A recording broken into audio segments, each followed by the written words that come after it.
So here I am, stuck in traffic again, because, come on, I'm commuting like 5 days a week.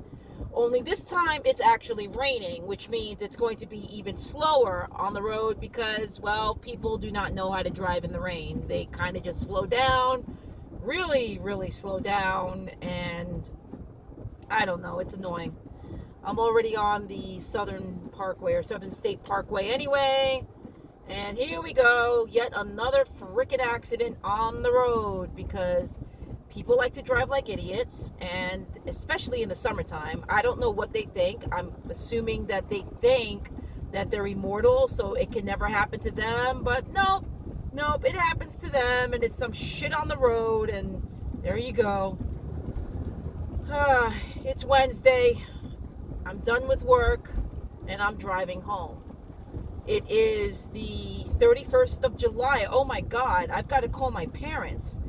Okay, so my parents have been married for 30 something years. They got married in 1986. I really have to call them and wish them a happy anniversary because you don't hear a lot about that these days where people actually stay married for that long. Hell, you don't hear a lot about people staying married at all. I'm a great example of that. Speaking of staying together, or not being able to, I received my divorce decree last week, so it's utterly and totally official. I am divorced.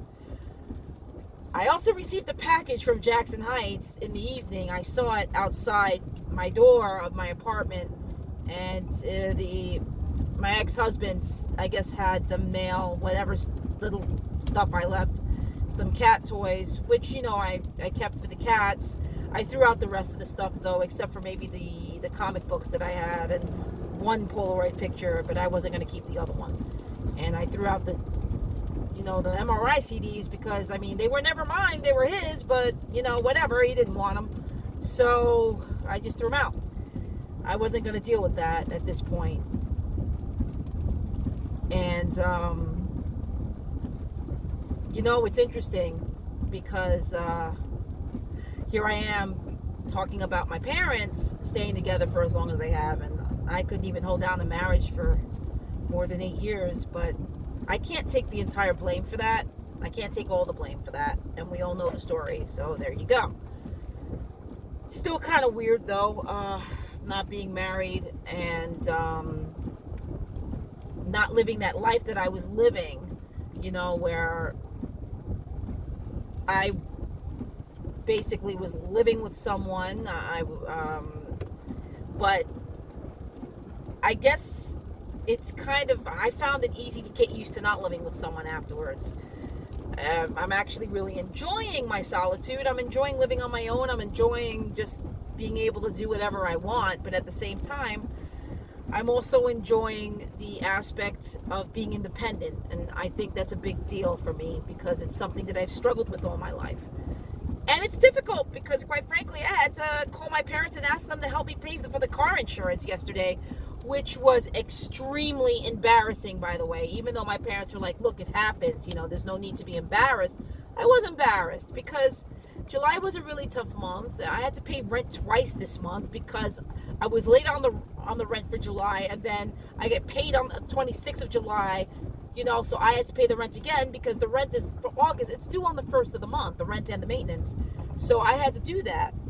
And I didn't want the landlords to think I couldn't keep up with the payments because, quite frankly, after being late once, I could only imagine what they were thinking. My credit sucks as it is. Trust me, they saw that when they did the credit check. They know that I had gone through bankruptcy in 2016. And, they've been merciful in that regard because they actually let me move in. So I'm happy about that. I'm happy that they let me have this apartment, that they had let me rent it. I'm very thankful. At the same time, I'm a nervous wreck because I want to make sure I keep up with all of my payments, and catching up on bills is hard, and I've had to call a couple of places to hold out, so that way I can pay it the way I can pay it, a little slower. And I also have to double pay my ex-husband because he was the one who gave me the loan to move into this apartment. And I'm not ashamed to admit that, and I owe him, so I'm gotta pay him the 2 payments I owe him for both July and August because I couldn't do it. Because I started a new position. The paychecks weren't full. It wasn't easy this month. But, it's something that I'm learning to deal with. I really am learning to deal with this. And it really it's a big lesson in growing up at the age of 42. Geez. By now I'm supposed to have a house or something. Like I own something, I'm supposed to have a house. I mean, the car isn't even in my name. I have to change that when I am able to take a day off to do it because I'm still on probation at my job because I have to do my first 90 days, So I won't be able to do any of that until October, and I've got a wedding to go to on October 4th, and it's a lot. It's a lot. So, I mean, don't get me wrong. I'm excited about the wedding. I'm in the wedding. I'm so excited about my friend who's getting married, But there's a lot going on in my life that I'm trying to deal with, and it hasn't exactly been the easiest thing in the world to actually deal with a lot of the stuff. And here I am, thinking, God, man, my sister owns a house, even though my parents helped her with that too, but my sister does own a house, and she's lived on her own for like a long time. And, I was the one who started off really slow and am doing this now. So it's been, well, let's just say, it's been humbling to say the least. Very humbling. So, I guess now it's just a matter of just accepting things the way they are, And I have a lot of work to do on acceptance. Even though I always preach radical acceptance, I still have a lot of work to do on that. With that, I have a lot. When my anxiety hits, and it hits pretty hard, all emotional intelligence goes out the window. I flip the fuck out. I really do. I mean, and I try not to. I really do. But once I'm in it. That's it. I'm freaking out. Good example of this would be, well, not totally freaking out, but being anxious about freaking out someone else who will freak me out, and it's not their fault. So Andy and I were driving last week. I was driving him to, we celebrated his birthday last week. He turned 50. And I was driving him, to the places that we were going to celebrate. We were going to celebrate. We went to the Melting Pot, which is like a cheese fondue place. And I drove him, because it was a big get together. It was me, Andy, and it was my friend, one of my best friends, Natalie, who I've known since she was 7. There was, since we were 7 actually, there was Pat and Kelly, and then there was Andy's friend Anu, who was also an artist and a very talented one at that. And so we all went to the Melting Pot, and that was fine. The driving was interesting because I can be a rather aggressive driver, and as a matter of fact, so can Andy. So it was a good time. So afterwards, I got really nervous because I couldn't see in the dark, and I'm not a very good driver in the dark, so I get very anxious. And it ended up okay. It was driving him to his parents' house on Sunday. We were driving there because his parents were having a nice celebratory party, a little get together, because he was turning 50, and his nephew was turning 21 around, during the same week. So I'm driving him, and I'm realizing, I almost missed some turns, and I almost, and I could hear him getting anxious. And I'm like, oh God, I'm upsetting him. So of course I'm getting anxious, and he's getting anxious because he's realizing I'm getting anxious. So it's like, he gets this voice that he has when he gets really anxious. It's like, okay, you need to turn that.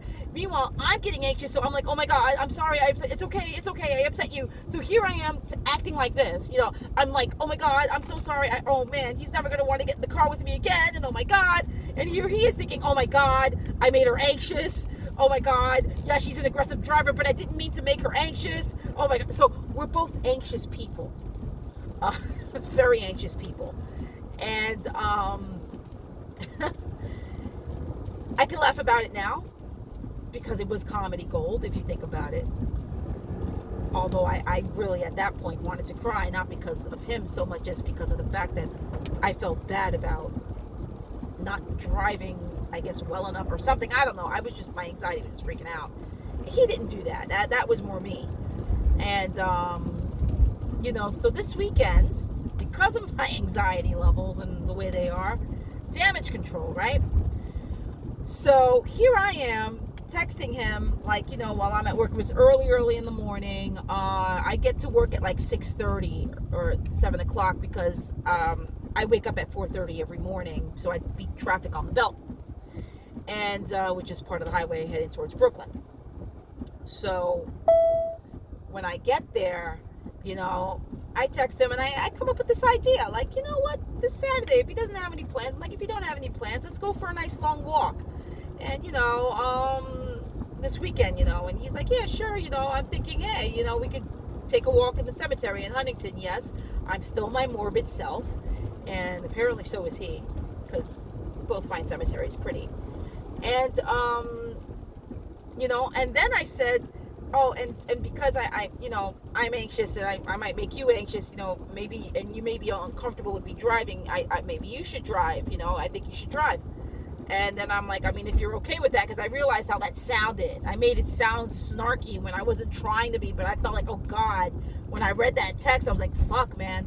I just totally made it sound like, fine, you drive because you can't stand my driving, which is not what I was trying to say, but that's how it came off, in my opinion. Or that's how it came out.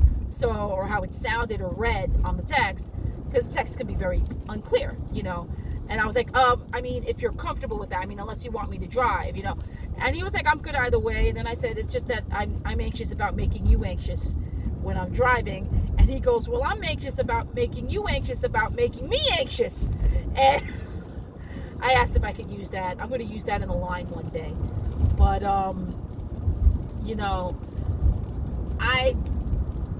we're ridiculous together. We really are. Because these are little idiosyncrasies and our little, where we're just really...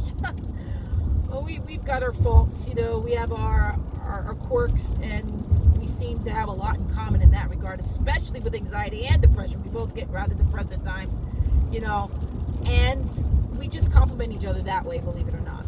Just something I didn't really have in my last relationships, not just my marriage. I had a few relationships in my life, and none of them were like this. So, back to the anxiety. I'm trying here, and I guess since I can't afford to go to therapy these days because my health insurance hasn't kicked in, instead, I'm just going to have to do these vlogs, and just deal with doing them, and just whatever, because it's the only way I can process anything that has gone on in my life. These days, a lot of changes have happened. 2019 was a year, or has been a year of change, and it's going so fast. I mean, it really is. I feel like it's been a whirlwind. So I guess that's another reason why my anxiety has been affected. But I'm not letting it get me down, and I'm not letting it destroy my life, and I'm not letting it sabotage me. I'm doing what I need to do, and I'm getting out there, and I'm doing it. I don't care what it takes. I just have to do my job, and I have to live my life, and I have to pay the bills, and I have to have fun, because fun's important. I need that. Self-care is great, and even if my version of fun is mellowing out, but it's just something that I have to get through, and little by little I do. But I also have accepted the fact that anxiety just doesn't go away. It's something that I've struggled with all my life, so it doesn't go away, and I've accepted that. I don't understand why that's so easy for me to accept, but asking my parents to help me pay the car insurance bill isn't. I'm trying to figure that one out, but I don't know. Anyway, I guess I babbled on long enough. Still stuck on the southern state, trying to get to my exit so I can be home already, but I think I have to stop at a store to pick up some cat litter because the cats need it. They already got cat food, so that's good. So I guess I'll just stop here and hope to do another vlog soon.